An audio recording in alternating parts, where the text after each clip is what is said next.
مقام ہے سورہ یونس کا۔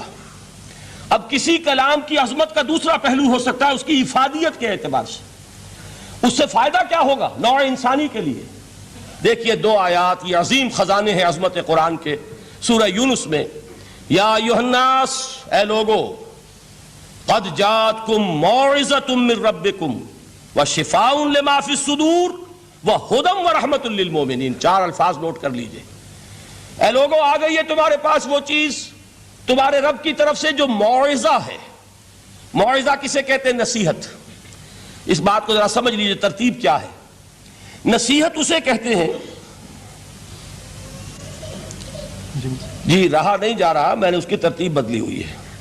مجھے یاد دلایا ایک صاحب نے کہ سورہ رحمان کی ابتدائی آیات کا بیان تو رہ گیا، وہ رہا نہیں، میں نے پڑھا کسی اور ترتیب سے تھا، بیان کسی اور ترتیب سے کر رہا ہوں۔ پڑھنے میں 4، 2 اور 1، اور اب جو میں بیان کر رہا ہوں پہلے 1 آیت سورہ حشر کی جو بیان کی، اب 2 آیات ہیں سورہ یونس کی۔ لوگوں، تمہارے پاس آ گئی ہے تمہارے رب کی طرف سے موعظت، اور تمہارے سینوں کے اندر جو روگ ہیں ان کے لیے علاج۔ توجہ کیجئے گا، ہم نے قرآن کو کیا سمجھا ہے؟ صرف ایک مقدس کتاب، ایک حصول ثواب یا ایصال ثواب کا آلہ۔ قرآن ہے کیا؟ نمبر 1 موعظہ۔ موعظہ کسے کہتے ہیں؟ وعظ اسے کہتے ہیں وہ بات جس سے دل نرم ہو جائے، دل کے اندر گداز پیدا کرنے والی شے۔ وجہ کیا ہے؟ اعلیٰ سے اعلیٰ حکیمانہ بات کسی سے کہی جائے، دل سخت ہے، اثر نہیں ہوگا، ایک کرسٹ آ جاتا ہے انسان کے دل کے اوپر۔ جیسے کہ یہود کے علماء کے بارے میں فرمایا گیا، ثم قست قلوبکم فہی کالحجارۃ او اشد قسوۃ وان من الحجارۃ لما يتفجر منه الانہار وان منها لما يهبط من خشیۃ اللہ وان منها لما يشقق فيخرج منه الماء۔ اے لوگوں، پھر تمہارے دل سخت ہوتے چلے گئے، پھر وہ پتھروں کے مانند سخت ہو گئے، بلکہ ان سے بھی زیادہ سخت، اس لیے کہ پتھروں میں تو وہ بھی ہوتے ہیں کہ جو اللہ کے خوف سے گر جاتے ہیں، پتھروں میں وہ بھی ہوتے ہیں کہ جو اللہ کی خشیت سے پھٹ جاتے ہیں، ان میں سے پانی بہ نکلتا ہے۔ پتھر تو اس طرح کے ہیں، لیکن انسان کا دل جب سخت ہو جائے، جب پتھر بن جائے، تو کوئی شے دنیا کی اس کی سختی کا مقابلہ نہیں کر سکتی۔ پہلے اس سختی کو نرم کریں گے، جیسے زمین ہے چٹیل زمین، اس زمین کے اندر ہل چلے گا تو بارش جو ہے فائدہ دے گی، اس کو آپ زمین کو نرم کرتے ہیں تاکہ وہ بارش کو جذب کرے، ورنہ چٹیل زمین ہے سخت، وہ پانی بہ جائے گا اور وہ زمین کے اندر جذب نہیں ہوگا۔ تو پہلا لفظ استعمال کیا موعظہ۔ یہ قرآن واعظ ہے، نصیحت ہے، دلوں کو نرم کرتا ہے، دلوں پر جو کرسٹ آ گیا ہے سخت اسے توڑتا ہے، اس میں ہل چلاتا ہے۔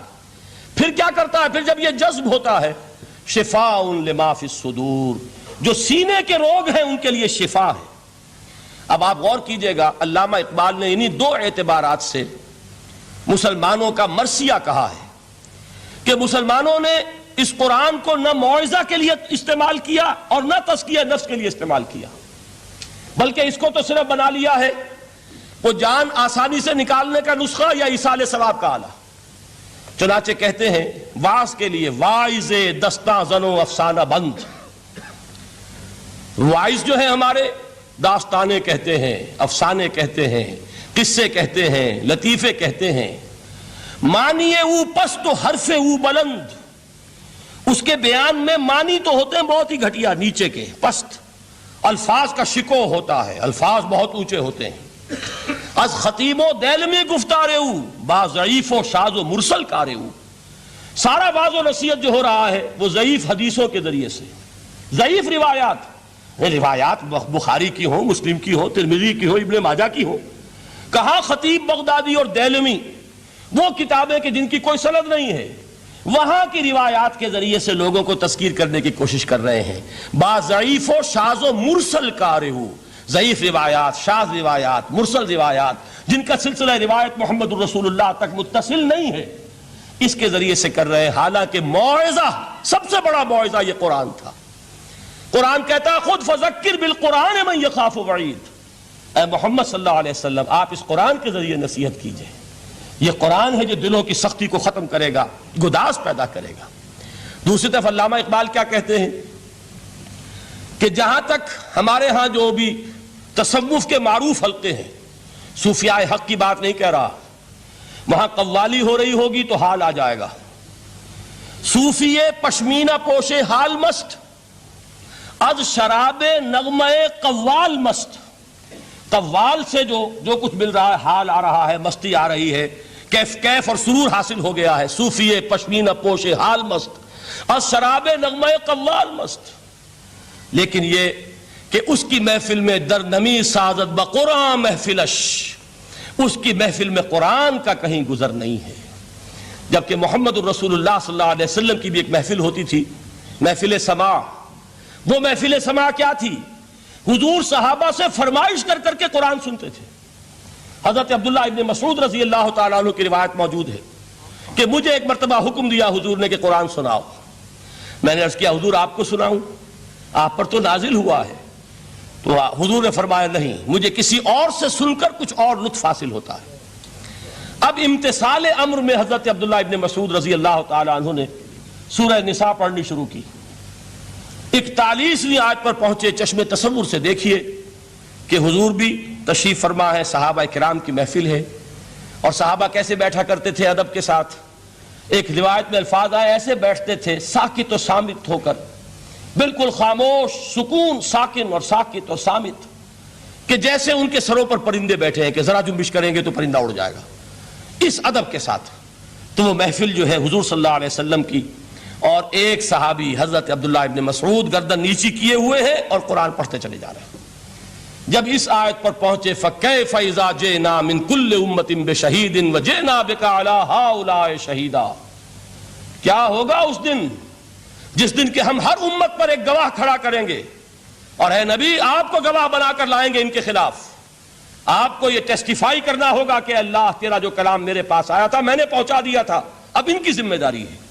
They are accountable, they are responsible. اس پر حضور نے فوراً فرمایا حسبک حسبک، بس کرو بس کرو. اور حضرت عبداللہ ابن مسعود فرماتے ہیں کہ میں نے جب نگاہ اٹھا کر دیکھا حضور کے آنکھوں سے آنسو روا تھے. یہ ہے سماع، یہ محفل سماع ہے. کاش کہ اللہ تعالی ہمیں اس کی توفیق عطا فرمائے. یہ ہے مسنون محفل سماع. اس قرآن کے اندر وہ گداز ہے. آیا ہے کہ نہیں 7ویں پارے کے بالکل آغاز میں وَإِذَا سَمِعُوا مَا أُنزِلَ إِلَى الرَّسُولِ تَرَىٰ أَعْيُنَهُمْ تَفِيضُ مِنَ الدَّمْعِ مِمَّا عَرَفُوا مِنَ الْحَقِّ يَقُولُونَ رَبَّنَا آمَنَّا فَاكْتُبْنَا مَعَ الشَّاهِدِينَ. تو یہ ہے دوسری چیز کہ در حقیقت تزکیہ نفس کا ذریعہ یہ قرآن ہے.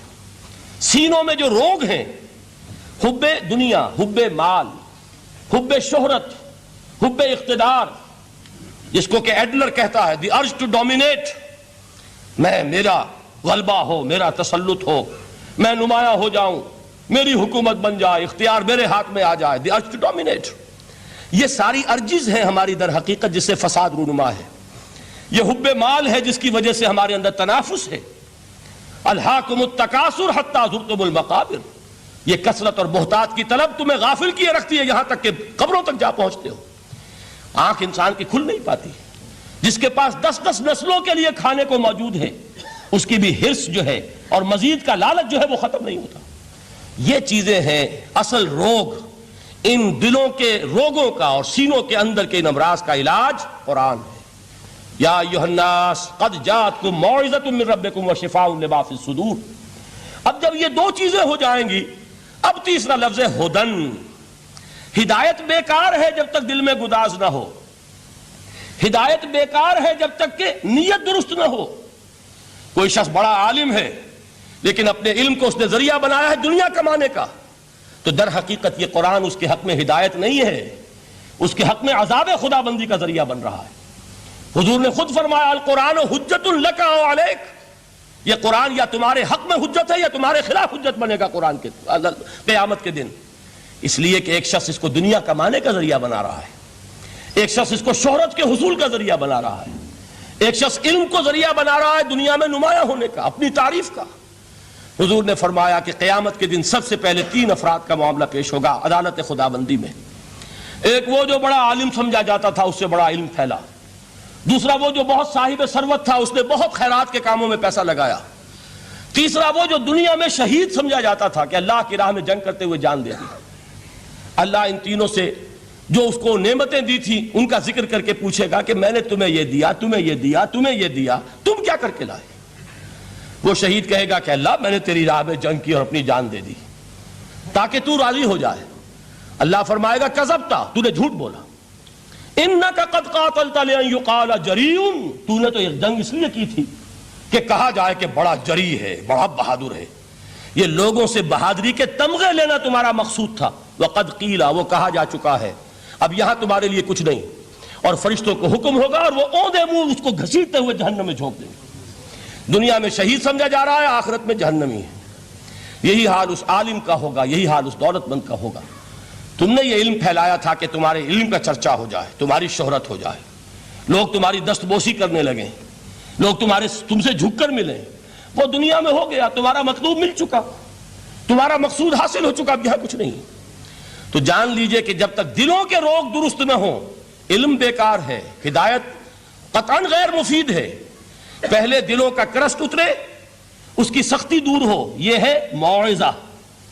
دلوں کے اندر سے حب جاہ، حب دنیا، حب مال نکلے، یہ ہے تزکیہ. شفاء لما فی الصدور، اب ہدایت خداوندی، اب راستہ آپ دیکھیں گے اور اس راستے پر چلیں گے. یہ ہدایت جو ہے دنیا میں، یہی آخرت میں رحمت کی شکل میں ظاہر ہوگی. جنہوں نے اس قرآن کی ہدایت سے فائدہ اس دنیا میں اٹھایا، آخرت میں رحمت خداوندی کی بدلیاں ان پر سایہ کریں گے. ایک حدیث میں تو باقاعدہ الفاظ آئے ہیں کہ سورہ بقرہ اور سورہ آل عمران یہ دو بدلیوں کی صورت میں ظاہر ہوں گی میدان حشر میں، اور ان لوگوں پر سایہ کریں گی کہ جن کو ان سے بڑی محبت تھی. یہ چار الفاظ نوٹ کر لیجئے اسی ترتیب کے ساتھ. یا ایھا الناس قد جاءتکم موعظۃ من ربکم وشفاء لما فی الصدور وہدی ورحمۃ للمؤمنین قل بفضل اللہ وبرحمتہ. اے نبی کہہ دیجئے یہ اللہ کا بڑا فضل ہے، لوگوں سمجھو. اس کی بڑی رحمت کا ظہور ہوا ہے اس قرآن کی شکل میں.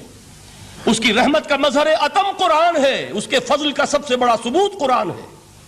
فبذالک فلیفرحوا، اس پر انہیں خوشیاں منانی چاہیے. اترانا ہے تو اس پر اترائیں کہ اتنی بڑی دولت ہمارے پاس ہے، اتنا بڑا احسان ہے جو اللہ نے ہم پر کیا ہے. فبذالک فلیفرحوا هو خیر مما یجمعون. جو چیزیں یہ جمع کرنے کی فکر کر رہے ہیں ان سے کہیں زیادہ قیمتی یہ قرآن ہے.